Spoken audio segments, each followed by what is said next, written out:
Is technology at your work distracting you from actual work? Do you spend too much time troubleshooting PC or internet issues? IT Enabled can help. Our team of IT specialists can help you tackle your technology troubles and get you focused on growing your business in no time. Call to schedule your technology consultation. 936-225-3329. IT Enabled. We're here to help.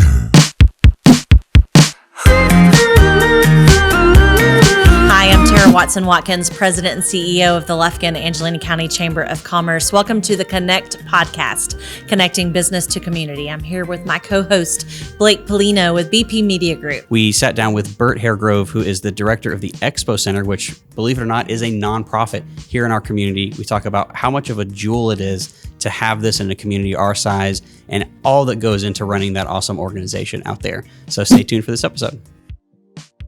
Well, we're excited to have Burt Hairgrove with us today. Burt is the executive director of the George H. Henderson Jr. Exposition Center. It's a mouthful. Yeah, that's right. So this is my first podcast. I know you've been on TV quite a bit. I've been on camera before, but this is my first podcast. Well, welcome to the show. Welcome. I'll do my best Horace McQueen impersonation and put my hat on the counter There you like go. he used to do on KTRE there. So that's kind of get us kicked off on an agriculture note. Why don't you give us your background? Tell us about yourself. Well, born and raised up in Shelby County, East Texas boy, down to the ground, and rodeos. My background. Grew up on a small, really small cattle operation. Dad, he's an old calf roper, so that's what I grew up doing. I really thought everybody roped when I was growing up because that's all I was around. Right. And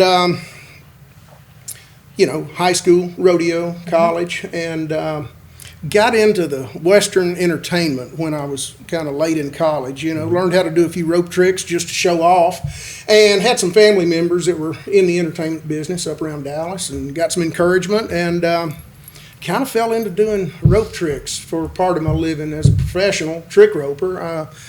There are a few Wild West shows still around. I worked a lot of corporate events, company trade shows, parties, and things like that. Dallas, Fort Worth, Houston, and wound up working for Euro Disney over in Paris, France for a short time.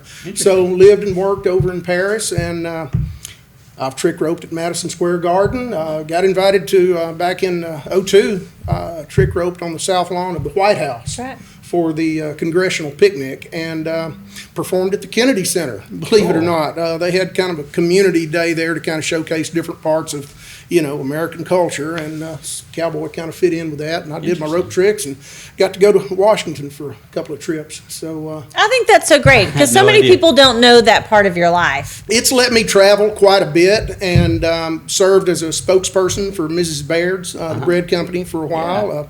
Tony Lama Boots used me as an endorsee. They were a sponsor for a while, and so yeah, just kind of a carny with a clean cowboy shirt. Anyway, That's awesome. I love it. So what brought you back to Lufkin? well, this is home. Yeah. Timpson is home. My wife, I met her down at Houston Livestock Show and Rodeo, and she's a Florida girl, and we married and decided to settle in Nacogdoches. Okay. And had really wanting to kind of put some roots down, family man now. So opportunity came up for the Expo Center, and one thing led to another. After a few interviews, they decided they wanted to give me a shot. Yeah. So You've been there, what, 12? 10 years. 10 years? Yeah, started 10 years ago. Just a few weeks ago was my 10-year anniversary, and boy, has it been a learning curve, I'll tell you. That place is a handful. It just looks like a big empty facility when you drive by on the loop. All the work goes on around back. It's like a big hotel room. We got to get that thing turned over, or an event space. The public comes in and they use it pretty hard, and Right. we're proud to have it available for them. But a lot of cleanup, a lot of setup, a lot of tear down. It's Brant up at the Civic Center and I have a lot in common. Getting set up from one event to the next. Sure. So let's talk about the history of it, because it was built in 1984. Yes. And it was funded with private and public donations. That's Is that right. correct? And it speaks so well for this community that they got behind this project, and Mr. Henderson, George H. Henderson Jr., spearheaded the effort and said, we need to get this done. So with public and private donations, the facility was funded. The construction of the main arena was funded. It's not a burden on the taxpayer, and it was just and it's at the time, it was the largest clear span metal building of its type in the world. Wow. Yeah, it's a huge building. It's quite an asset for a community this size to have a facility that size. Yeah. I mean, it would. I tell everybody it's like having a Four Seasons in Zavala. I mean, it's a pretty big thing in comparison to other communities this size. They don't have anything like that. Right. We seat 6,000 people.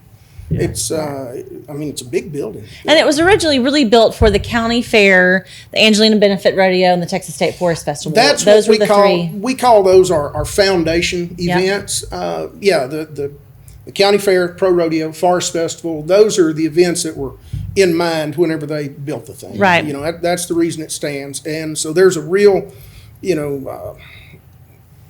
partnership. I mean, they were involved before the building was even built. Right. So there's just a real special relationship there. Yeah. And I guess moving on down, we've got our partner events, those that we've had a long-term relationship with.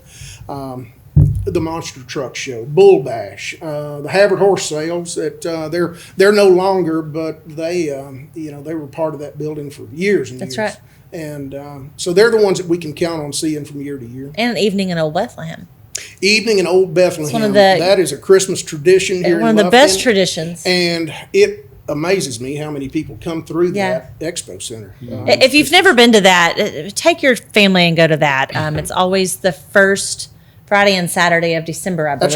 That's right. And it is a steady stream of people. And it really does feel, I mean, if you block out the stands that are behind it, I mean, they turn it into Bethlehem. They kind of bring everything down. The production values there, they kind of bring everything down into the main arena. Right. And it's a pretty cool thing. Every year they have an area where they give kids like wooden recorders. And about a month ago, Annalie said, "Mama, where's that wooden it's gone. recorder?" I was like, honey, I have no clue where that thing is. The funny part is the next day I found it and I threw it away. I was a bad mom and I threw it away. Hey, we got quite a few toys that the batteries just you can't quit. change those batteries. They just quit. But it's a fantastic event to have at the expo. So that's awesome. I really am. The expo party really falls into that category too. I didn't know anything about the expo party when I started, and so my board members said, "Well, let's get ready for the expo party." I'm like, "What is that?" And it was just routine for them. Something we do every year. Order the steaks. Let's go out and get our auction items gathered up from our local businesses, and let's have a party. I didn't realize the people that show up for that, and it was humbling to see the support financially that they give that facility. And it's a party for 800 people. Yeah, it's a big party. And it's kind of like a homecoming almost. You see people that they may not come out to the expo except maybe for the county fair or the rodeo, and they show up for that expo party, and it really. And let's talk about the expo party, because all the funds that are generated during that event are for the expo. Yes, yeah, and what most people don't realize, we're not county owned, we're not city owned, we're a nonprofit. We're a 501c3 that operates at Expo Center. Okay. So, we've got more in common with a church out in the country somewhere. The Expo Center owns the building and the property, but it's not really a private enterprise. We're there for the community. Yeah, I didn't know that until recently. I've been here my entire life. I thought it was a city building or something like that. It was such a big thing whenever it was built. I think a lot of people just took it for granted, and we need to do a little better job about telling our story about who we are and what we do. But it is a nonprofit, and so that expo party, people come out and donate. That's great. We go out and solicit auction items from the local businesses, the same people that donated the stuff come out and bid on it. Right. It just to support it. It was an eye opener for me. So the funds that are generated that night, what do you use funds like that for? General operation, the place, when they say nonprofit, that is for real. It's we do our best and manage carefully to meet expenses. I don't think people realize, at an event how many stalls are used, and that the stalls they're just abused over the years. Yeah, and we, speaking of, a charitable organization, we just got a new complement of stall panels that we're so proud of. The old ones, they were probably 25, 6, 7 years old, and everything gets used hard out there, but the stalls are really kind of showing their age. And we received a grant from the Temple Foundation to purchase new stall panels, and the response has been great with our contestants and exhibitors that come out. I mean, just the eye appeal, new things, the new panels just look great. And it gives them some confidence. You wouldn't believe what horses cost now. These barrel racing horses and roping horses, they're so expensive. And, when you go to turn your horse in a stall and it's a little dingy or maybe a little unsafe because or you've got holes in it. Yeah, exactly. And these you're happy to turn your horse out in there. So right. We're making the place better. But back to what we use revenue for is just to meet expenses. Yeah. I mean, electricity, labor, insurance, equipment, water. Our water, we just we use a ton of equipment out there, and it gets used hard. And it's a big place. Yeah, we've got 36 acres to maintain and mow. So just lawnmowers and weed eaters, and men to run it. That's right. It takes money, and the busier we get, depending on the season, the more our payroll goes up because we're out there more. Yeah, absolutely. Anyway, then youth rodeo, it has taken off. I grew up in youth rodeo, Region 5. My dad was one of the founders of the Piney Woods Youth Rodeo Association, and this is my peer group. These are my people, and had been away for a while, and I didn't realize how it had grown. It's gotten huge. They're significant events now, and they seem to like coming to Lufkin. We really try to accommodate them out there and meet their needs, and they seem to appreciate that and have responded well. So we'll have a full house out there. We've got 356 stalls, and we'll just about fill them up at one of these Piney Woods rodeos. So that's visitors coming from probably about a 3-hour radius of Lufkin.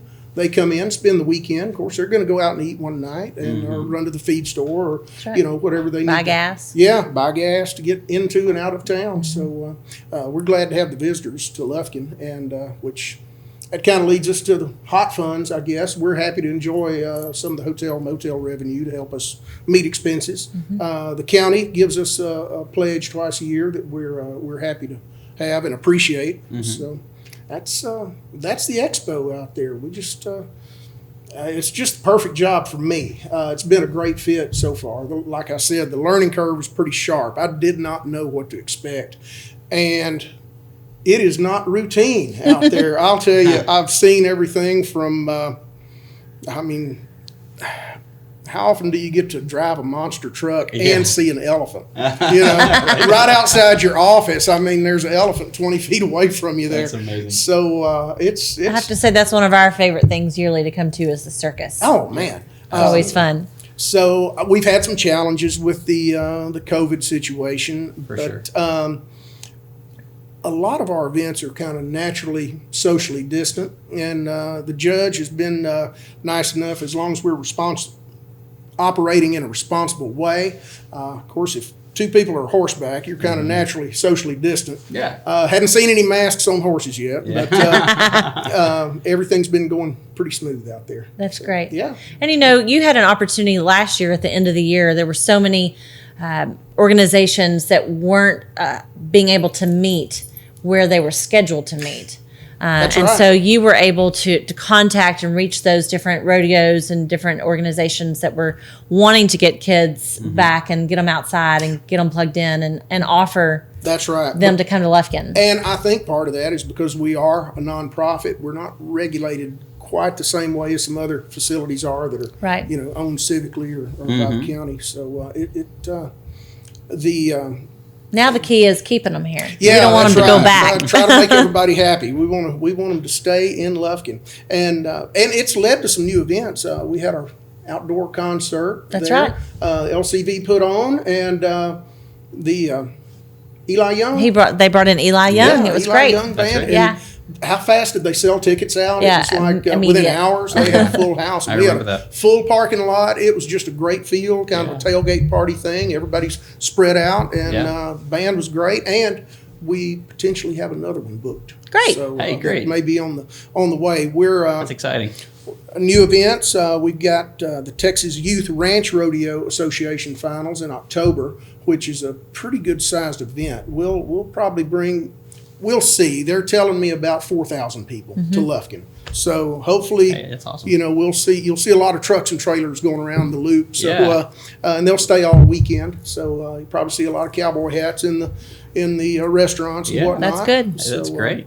Yeah, it's always exciting when we see events. We frequent the zoo. We have 2 little ones. We frequent the zoo quite a bit, and it's surprising sometimes you drive by and there's just tons of stuff going on out there. It's Just a packed. lot of space and a lot of things. It looks like a lot of space when it's empty. Yeah. Now, these trailers are huge, and they bring a lot of them, and we get filled up quick. Kind of like the Forest Festival. That's right. Sure. When nobody's there, it looks like we got all the room in the world. But, Once you start packing stuff in, vehicles fills fill up. up quick. And you've recently added in some new RV spots. Is that right? What or you're we've- getting ready to? Well, that's on the horizon. That's a project that we're looking at getting bids on is some new RV hookups along Martin Luther King between us and the zoo.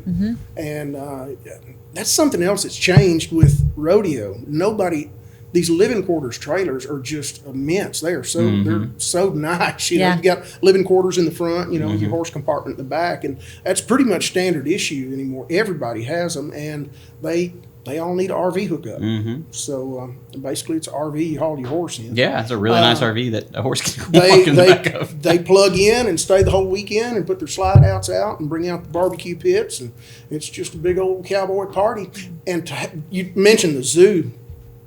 That has been such an asset for us. I'm sure. People are there all weekend, and a lot of kids. Oh, yeah. What a thing! They can walk over and spend a few hours at the zoo and ride the train. And Yeah, playground, pond, everything else. It's right next door. That's right. It's a pretty good. We got good neighbors. Good neighbors. sure Yeah. do. That's always good. That's always good. Well, we're so excited to have you and let people know more about the expo and be reminded, because I think, for those of us that grew up here, we take the expo for granted. It's always been around. You do, and I talk to people like, you drive by and it's just that big building on the hill Yeah. out there on the north end of town. But we've got a lot going on. Yeah. We've got a lot going on, and we got good staff now. Debbie Lee in the office has just streamlined a lot of things out there for us, and everybody gets used to seeing her when they show up. She's holding the office down, and we've got Crawford out there, our foreman, that has been just a blessing to that facility, because things are well in hand on the outside. I don't have to worry about, something's not set up right or not done. He takes care of the details, and he is the go-to man out there. That's great. So if you see either one of them the next time you're out at the Expo Center, tell them hi, and we appreciate all the hard work That's that right. they do. So come out and see me at the Expo.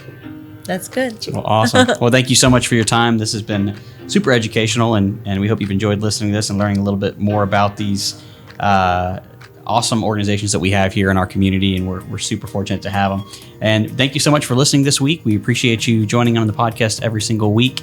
And if you want to watch the video version of this podcast, you can catch it on the Chamber YouTube channel as well as the Chamber Facebook page. And we will see you next week. Thanks.